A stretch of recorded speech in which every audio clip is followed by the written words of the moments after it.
Hi! Hello! எல்லாரும் நல்லா இருப்பீங்கன்னு நெனைக்கிறேன். நாங்களும் நல்லா இருக்கோங்க.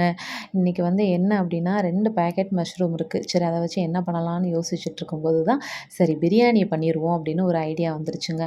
அதனால தான் பிரியாணி பாத்திரத்தெல்லாம் எடுத்து தொடச்சு கிளீன் பண்ணிக்கிட்டு இருக்கேன்.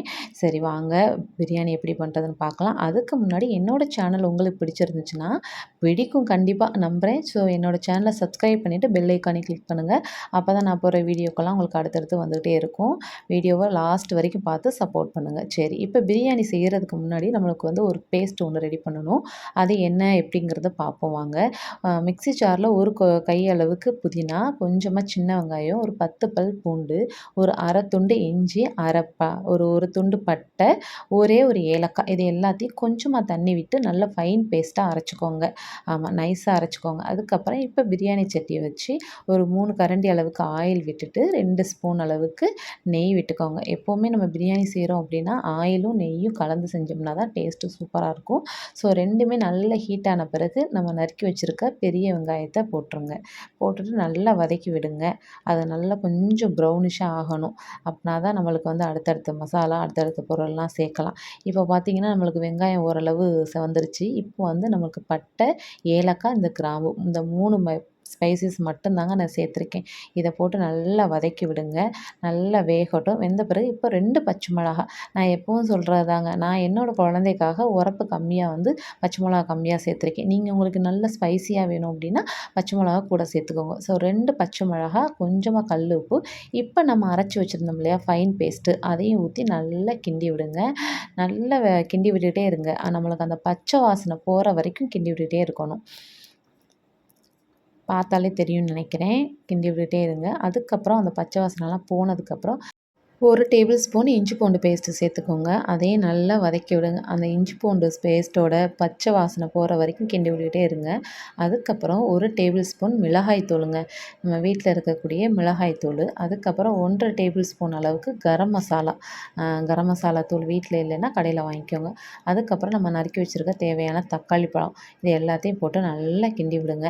அந்த மசாலா, அந்த பேஸ்ட்டு அது எல்லாமே ஒண்ணுமா நல்லா பேஸ்ட்டா வரணும். அந்த அளவுக்கு நல்லா கிண்டி விட்டுட்டே இருங்க. இப்போ பார்த்தீங்கன்னா, எண்ணெய் ஓரளவுக்கு பிரிஞ்சு வந்துருச்சு. நம்மளுக்கு இது எல்லாமே ஓரளவு நல்லா வெந்துருச்சு. இப்போ நம்ம கிளீன் பண்ணி எடுத்து வச்சிருக்க மஷ்ரூம இதிலேயே போட்டுருங்க. சில பேரு தோல் உரிப்பாங்க. நான் வந்து ட்ரை பண்ணேன். எனக்கு இதில தோல் உரிக்க வரல.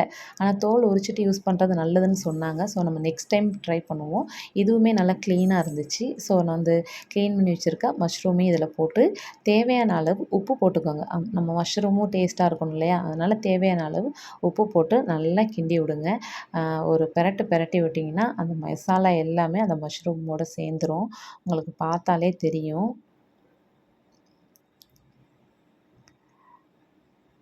ஆமா.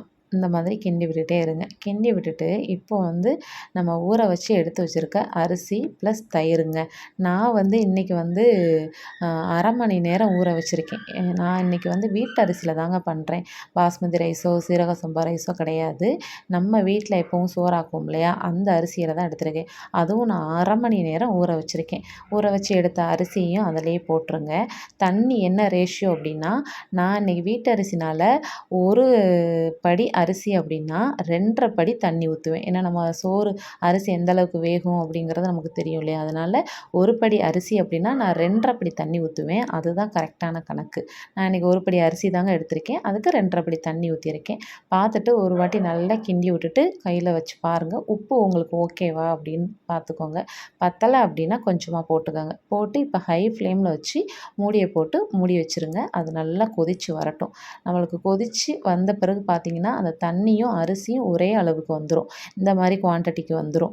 இப்போ வந்து நம்ம தம் போட ரெடி ஆயிரலாம். இப்போ வந்து நம்ம கொஞ்சமா புதினாவ அது மேல தூவி ஒரு 2 டேபிள் ஸ்பூன் இல்ல 1 டேபிள் ஸ்பூன் அளவுக்கு நெய்ய அதில ஊத்தி விட்டுருங்க. ஊத்தி விட்டுட்டு மூடி போட்டு சிம்ல வச்சு ஒரு 20 மினிட்ஸ் தம்ல வைங்க. இந்த பார்த்தாலே தெரியுதா உங்களுக்கு? அந்த சோறும் தண்ணி ஒரே அளவுக்கு இருக்குது. இந்த டைமில் தம் போட்டுருங்க. 20 மினிட்ஸு சிம்மில் வச்சு தம் போடுங்க. 20 மினிட்ஸ் கழித்து எடுத்து பார்த்தீங்கன்னா சூப்பரான மஷ்ரூம் பிரியாணி, அதுவும் உதிரி உதிரியாக சூப்பராக வந்துடும். நான் ஃபர்ஸ்ட் டைம் ட்ரை பண்ணுறேன். ஆனால் இந்த அளவுக்கு நான் எதிர்பார்க்கவே இல்லை. இந்த அளவுக்கு டேஸ்ட்டும் இந்த அளவுக்கு உதிரி உதிரியாக வரும்னு. உண்மையாகவே சூப்பராக இருந்துச்சு. சாப்பிட்ட எல்லாருமே சொன்னாங்க மஷ்ரூம் பிரியாணி சூப்பராக இருந்துச்சு அப்படின்னு. எனக்கு நம்மளுக்கு இதில் என்னென்னா செய்கிறதெல்லாம் பெருசு இல்லை, அதை சாப்பிட்டுட்டு நல்லா இருக்குன்னு சொல்கிறாங்க பார்த்தீங்களா, அதுதான் நம்மளுக்கு பெரிய ஒரு சந்தோஷம். இது எத்தனை பேர் அனுபவிச்சிருக்கீங்கன்னு மறக்காமல் சொல்லுங்கள். தேங்க்யூ.